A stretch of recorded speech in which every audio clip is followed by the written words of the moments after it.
If you were alive and old enough to hold a gadget in the year 2005, you knew that sound. It was the anthem of the mobile revolution.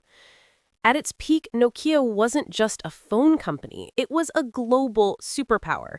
They sold more phones than anyone else on the planet combined. Their market cap rivaled modern tech giants. They were European innovation at its absolute finest.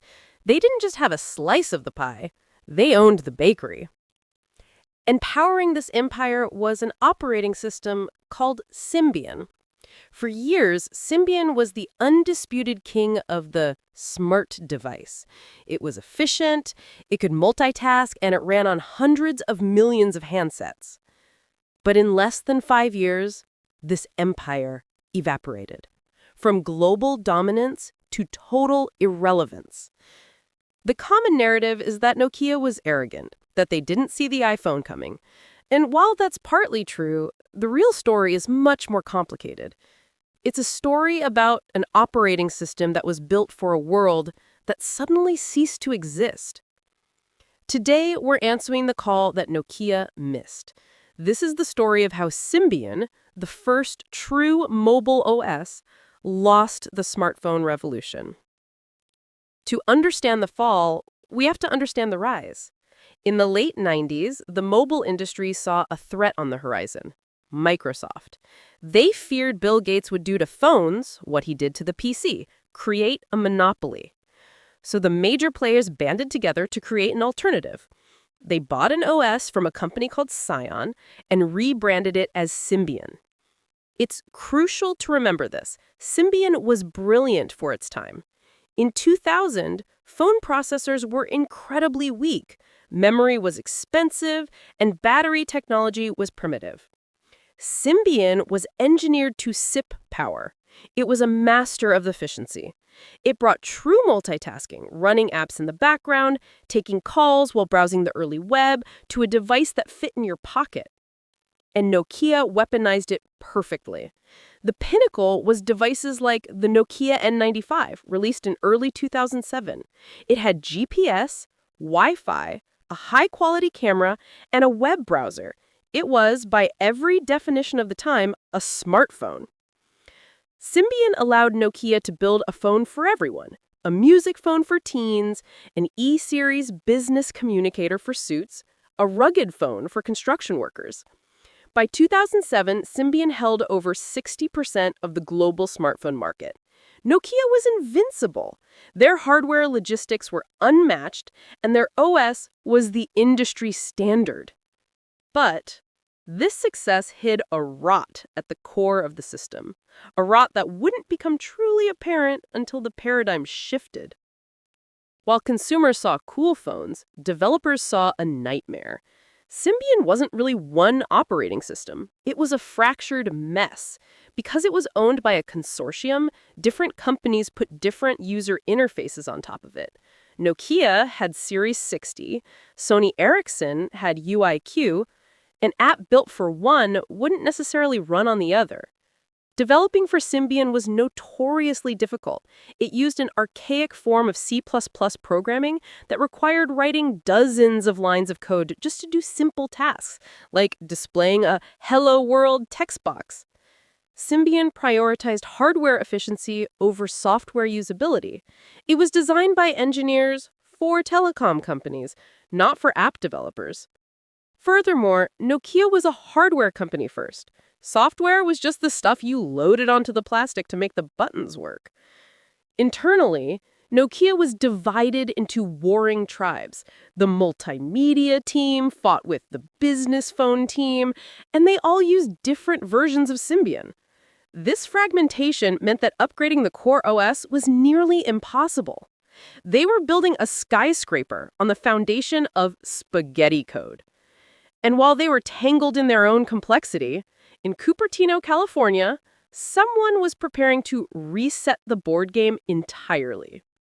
It's hard to overstate the violence of this moment in tech history. When Steve Jobs unveiled the iPhone, he didn't just release a new product, he destroyed the existing definition of a mobile phone. The N95, Nokia's flagship at the time, was technically superior in many ways, Better camera, 3G support, GPS, things the first iPhone lacked. But the iPhone had something Symbian didn't, a user experience built around capacitive multi-touch. Symbian was designed for buttons, keypads, joysticks. The entire architecture of the OS assumed the user was navigating menus indirectly. The iPhone assumed you were touching content directly. It was fluid, it was intuitive, it made Symbian feel instantly ancient. And then came the second punch, the App Store.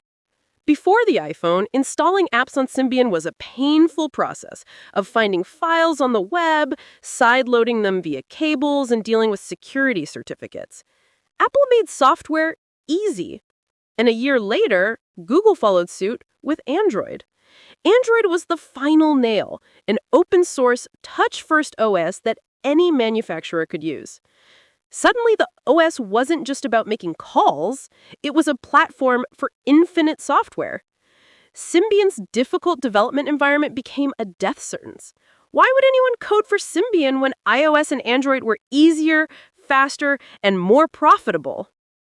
Nokia's initial reaction to the iPhone was denial. They were selling hundreds of millions of phones. Apple was selling a few million. They didn't believe people would type on glass. They didn't believe battery life didn't matter. But as the lines for iPhones grew, denial turned to panic. Nokia realized they needed a touch phone, fast. But they couldn't just throw Symbian away. They had billions invested in it and thousands of engineers who only knew how to work on it. Their solution was Symbian 6th edition, or Symbian S60 5th edition. It was a disaster. They essentially took the non-touch interface and hacked it to accept stylus inputs. It was clunky, slow, and frustrating. Then came the N97 in 2009, their supposed iPhone killer. The N97 was the physical embodiment of Nokia's confusion. It had great hardware specs, ruined by a Frankenstein version of Symbian that couldn't handle the modern web. It was a flagship that felt obsolete on launch day. Internally, Nokia knew Symbian was doomed. They actually had backup plans. They were developing modern Linux-based operating systems called MIMO and later MeeGo. But the internal bureaucracy was paralyzing. The Symbian teams held too much power and fought against the new platforms. Nokia was so big, so rich, and so dominant that it couldn't get out of its own way. They were trying to turn an aircraft carrier on a dime. By 2010, Nokia's show price was in free fall. They brought in an outsider, Stephen Elop from Microsoft, to save the company.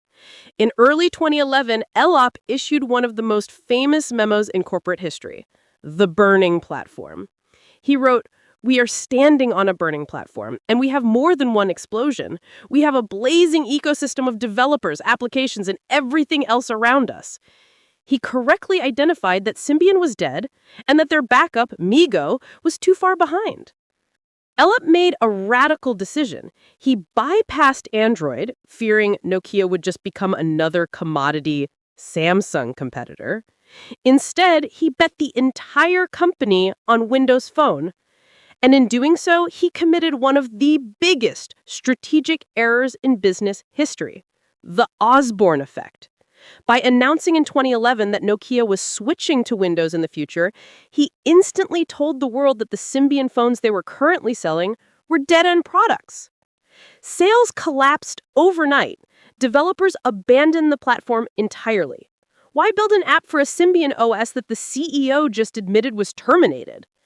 Nokia released a few final, actually quite good Symbian phones like the Nokia 808 PureView, which had an incredible camera, but the software was a ghost walking. The gamble on Windows Phone failed. The ecosystem never caught up to iOS and Android. By 2013, the cash was gone. Microsoft bought Nokia's mobile division for roughly $7 billion. The Roman Empire of telephony had fallen. It's easy to look back and call Nokia foolish, but their failure wasn't born of incompetence. It was born of inertia.